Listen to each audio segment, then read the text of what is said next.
So very exciting development. So 2 years ago, we announced a major zinc discovery, and 2 years to the day, we announced our globally significant maiden resource. It's 94 million tonnes at 3.1% zinc lead with 4 grams silver. It's pit constrained. So what it allows us to have is a large scale, low cost open pit mining proposition, and it's located in the premium mining jurisdiction of Western Australia. And what it does represent is one of the largest zinc sulfide discoveries globally over the last decade.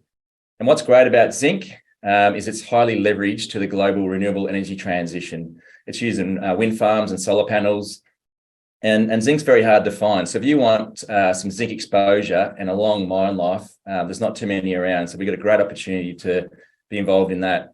But what's great about the maiden resource, there's exceptional resource growth potential.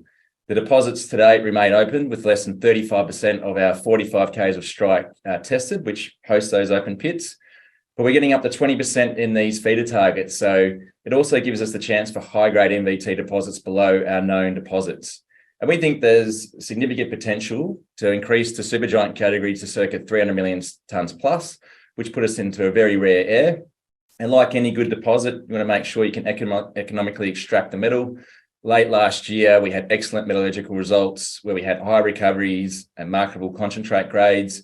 But just as importantly, it has a simple low capex and opex operation. What I really like about the project is the optionality. So whilst we have that 94 million tonnes, we have a much higher grade 41 million tonnes, small tonnage, but we also have a very large 462 million tonne resource surrounding the 94 million tonnes, which is a lower grade resource, but it has that potential to be upgraded through DMS and ore sorting, which is a very well-known operation and something that I'll touch on as we go. Next slide, please. This is just a bit of a corporate snapshot, circa 120 mil market cap at this point in time, 7.6 million in cash as of the last quarterly, getting some great research coverage from Bell Potter through Bradley Watson. Just a bit about the team. We've got Brett Keeler, head of technical. He's been involved in 2 major discoveries in the Tropicana and Plutonic, where he won AMEC Prospect of the Year. He's found 7 deposits that are turned into mines and 24 other discoveries. So an unbelievable exploration geologist. We've got Peter Venn, who's been involved in over 10 mining operations across Africa and Australia. We recently brought on Jeff Jones. He was the MD of GR Engineering, one of the premium mine builders of Western Australia. We also brought on Trevor Hart. He was the right-hand man of Bill Beaumont at Develop, where he was instrumental in bringing in the Woodlawn zinc deposit and over $400 million of underground mining contract services. And we've also got a whole series of other geologists that had feasibility and discovery in their own rights. So right now we have the team to deliver this Irahedi project, but we're not going to stop here. We'll continue to expand on that board and management team as we progress through to development. But right now we've got a really strong team. And next slide, please. This here just gives you a bit of a snapshot of where the discovery was located. I mean, we made this discovery right in the middle of COVID, and to have 100,000 metres of drilling and 658 holes within that 2 years is a testament to the team. It's pretty incredible. It's a zinc sulfide dominant project, so it is zinc sulfide dominant up to 10-1. And as I said, it represents one of the largest zinc discoveries in the last decade. But being in Western Australia, you have access to your major highways to the ports.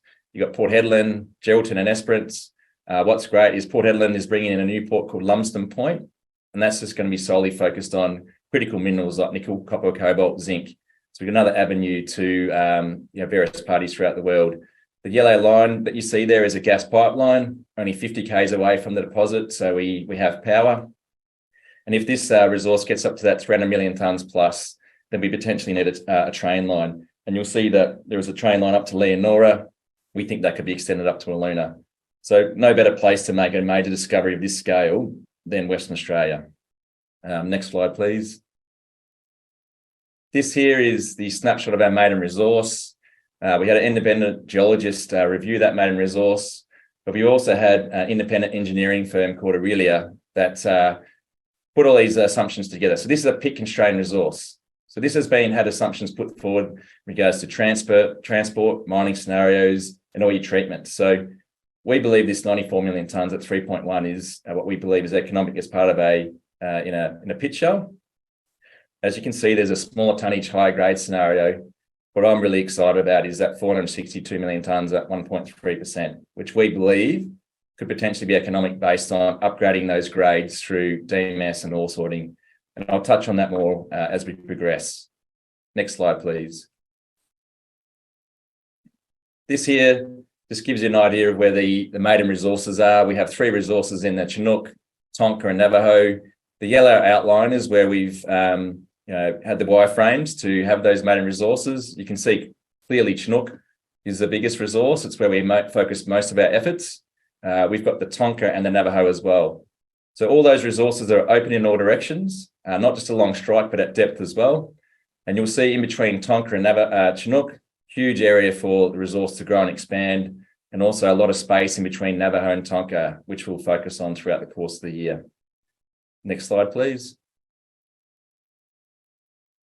This here just gives you a bit of a snapshot of the Chinook deposit, large open pit, a low-cost operation, 5.8 kilometres long by 2 k's wide. There's the opportunity to high grade potentially near surface.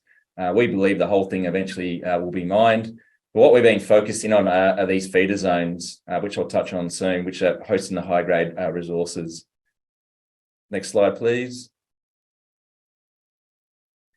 This picture here is just giving you a bit of an idea of what the mineralisation will look like over the 45 k's of strike. To date, we've only tested 25 or less than 25% of that strike. It's flat lying. Mineralisation starts at about 40 metres, angled 3 degrees out to the east. So like a coal seam, want for a better word, mineralisation's coming up through these feeder zones. You can see there's Magazine, Colorado, 1 and 2. Mineralisation hits that, the unconformity and disperses either side of it. And because these feeder zones are close together, they join up like a coal seam. That's why you get these big mineralisation footprints that we've seen just before. But what we want to start targeting is the high-grade mineralisation below those feeder zones. You can see there we're getting 3 metres at 20 within those feeder zones. There's no reason we can't find high-grade, high-angle mineralisation below those. So today, all we're focused in on these open pitable resources, which is open in all directions. Next slide, please. Metallurgy is a really important aspect of this of any discovery.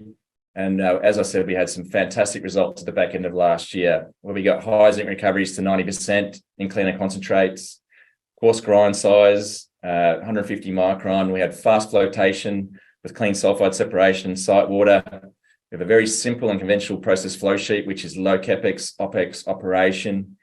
And we're getting zinc concentrate grades to 59%, which is highly marketable. And in fact, it's at the higher end of global benchmark to current developers and producers. But what's great is this is really just the start.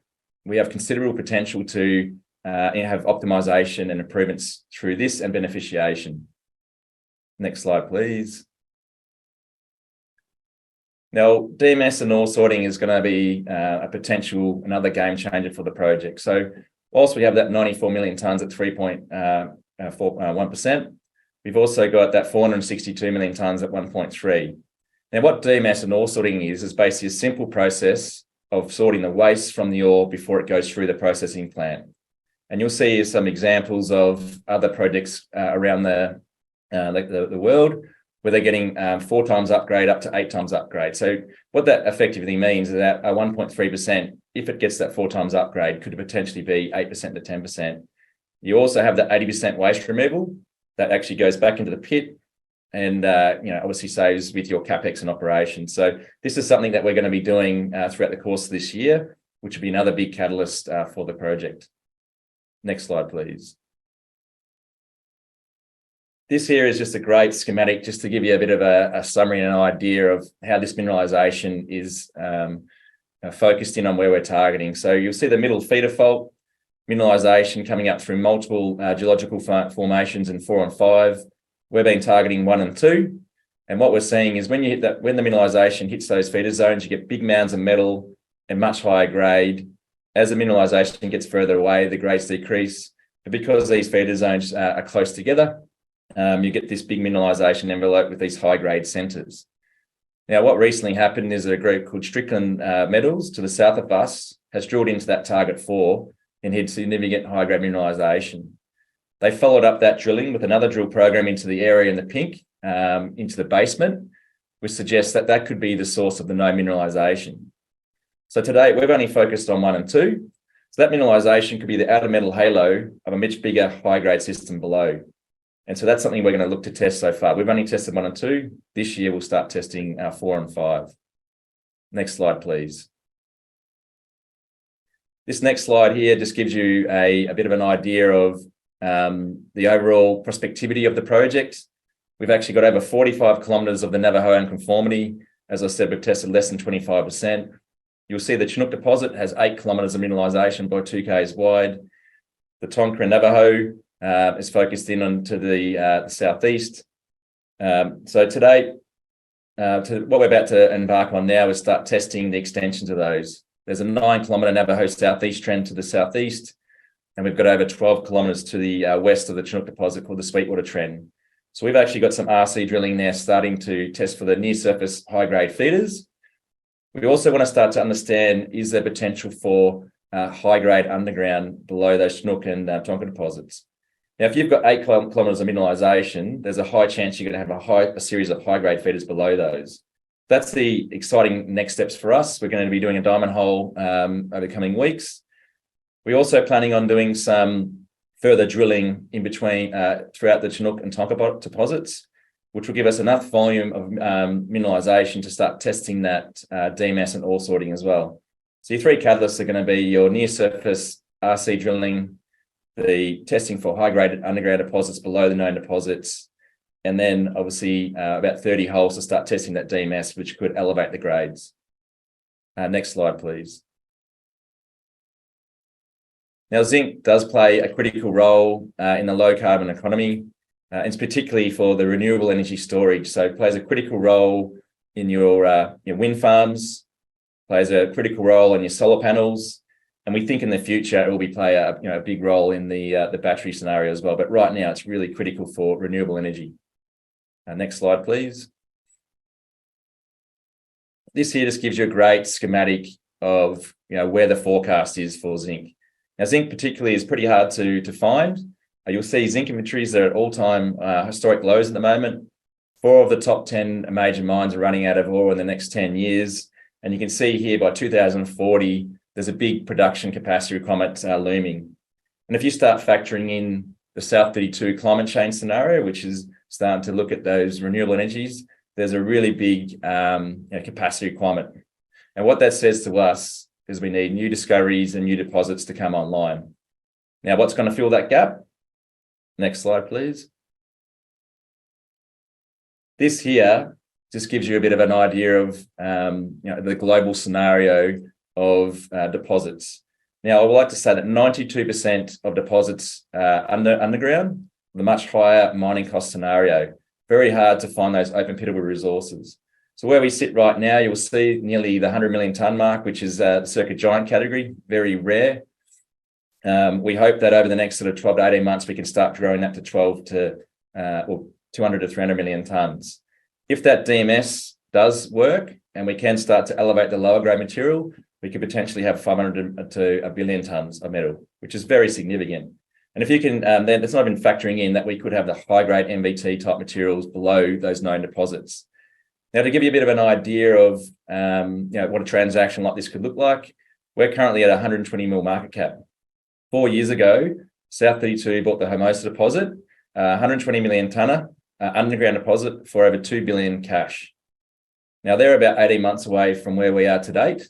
As I said, we think we can grow this significantly. So we think we're undervalued and a great near-term investment and long-term investment opportunity moving forward. Next slide, please.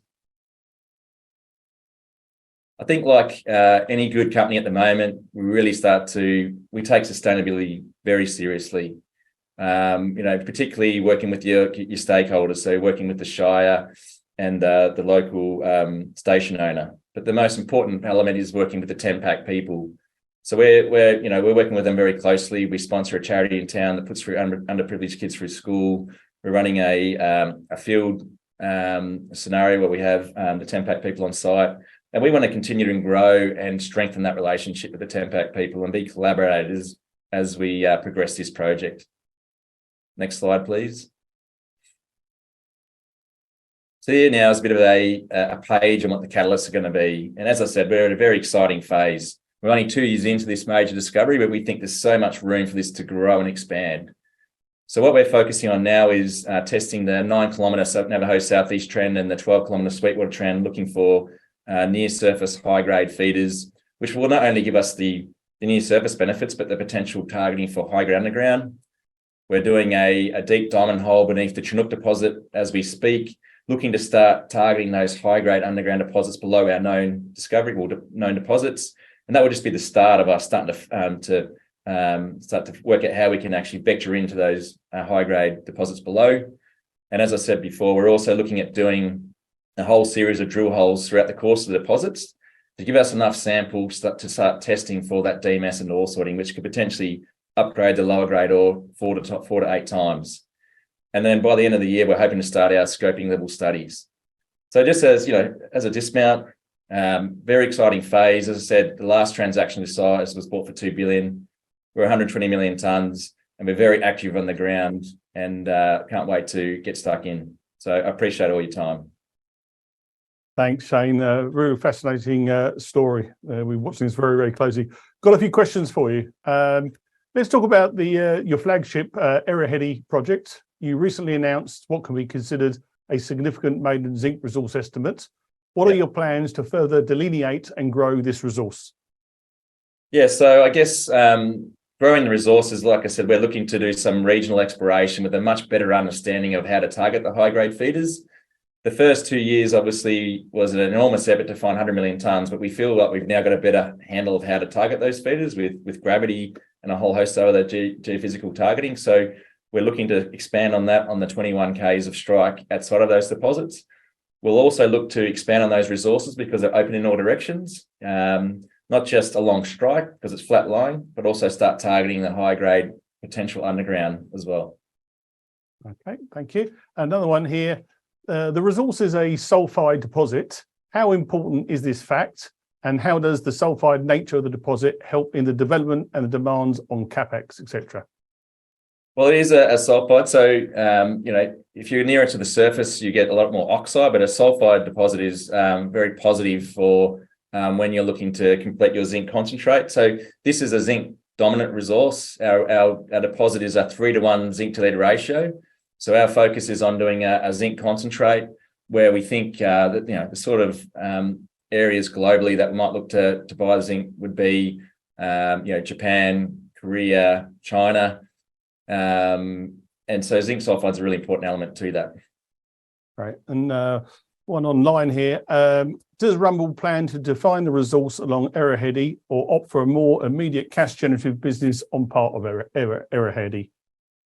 I think something like this, currently at 94 million tonnes, you're talking a 25-year mine life. So it's already very significant. We think by looking to expand on that resource with within known resources, but also looking at the DMS and ore sorting. If that DMS and ore sorting works, we're all of a sudden got a 50 to 100-year mine life. So what we are very much in this current phase is still in discovery. We think we're just at the tip of the iceberg of what this could be because, we've only focused on what was known to start with. We're now starting to get a better handle on what else could be there. Right. And look, in addition to the Erahedi project, the company is also advancing the Chinook deposit and the Tonka Navajo project. What are the plans for these assets? So the Chinook and Navajo and Tonka are actually all form part of the Erahedi deposit, the project. So we've already talked about that today, but we do have other assets within our portfolio in the background. We've got one called the Western Queen, which is a gold resource. That gold resource, we're looking to potentially see if there's any suitors out there. And we have actually a suite of other assets that we think are of high caliber that Brett Keeler worked on. And we're looking at various options for that too, to make sure there's some real benefit to shareholders in the short term. Very good. And one here, what is the path to market solution to get the product from mine to the end customer? So I guess we're at the really early stages of that at the moment. You've got our first stage metallurgy that's been completed where we had exceptional results. And what we worked out today, which is going to be the best scenario for us, is that zinc concentrate. So from there, we need to do some more studies to understand, can we improve on those numbers, and can we actually look at other scenarios? And then you obviously have the scenarios, we have offtake groups that will start to have conversations. And I can say since we've had our major discovery or major resource, we've had a lot of inbound from strategics and offtake groups who want to have conversations, but we think there's so much more upside for the project in the near term that we were really going to focus on doing that. And those scenarios will come to the fruition as we progress, in particular, most likely post that scoping study. Right, got a few more here. What is the current status of the balance sheet? Is the balance sheet currently funded sufficiently to deliver on your plans in the next 12 months? So we had 7.6 in the bank as of the last quarterly. We obviously started drilling, but we're also looking to potentially sell some other assets within the portfolio. That the Western Queen resource is 160,000 ounces going 2.4 grams. It's got 3 operating mills within the area. We've got a number of parties looking at the moment. So we hope that something comes to fruition there, but there's a bit of work to be done.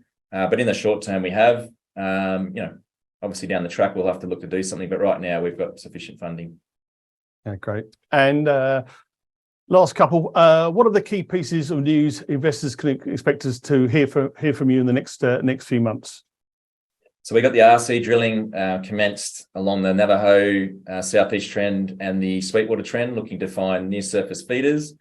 We've got the diamond drilling commenced drilling below the Chinook deposit, looking for high-grade underground deposits. We've also got drilling to commence to start doing the drilling for the DMS and ore sorting. So getting enough volume of metal that we can start testing that. And they're big game changers for us. If that, as I said, if the DMS works, our 100 million tonne resource becomes 400 million tonnes tomorrow. And Shane, I just want to go back to something you said earlier. You were talking about your current valuation, and you mentioned a project maybe 18 months further down the line than you, but you said it was valued at 2 billion. Is that correct? Yeah. So typically, like zinc's very hard to discover. Typically, for most base metals, you can use ground EM, and it generates a conductor, which could be where the mineralization sulfide is there. You go and drill test it, and you make a discovery. With zinc, there's no way of doing that. So it's very hard. You have to go in blind when you start just trying to find these. They're hard to find. So the last major discovery of this scale was the Hermosa deposit by South 32. And they bought that 4 years ago for 2 billion cash. There hasn't been a major discovery since. We are the largest since that discovery.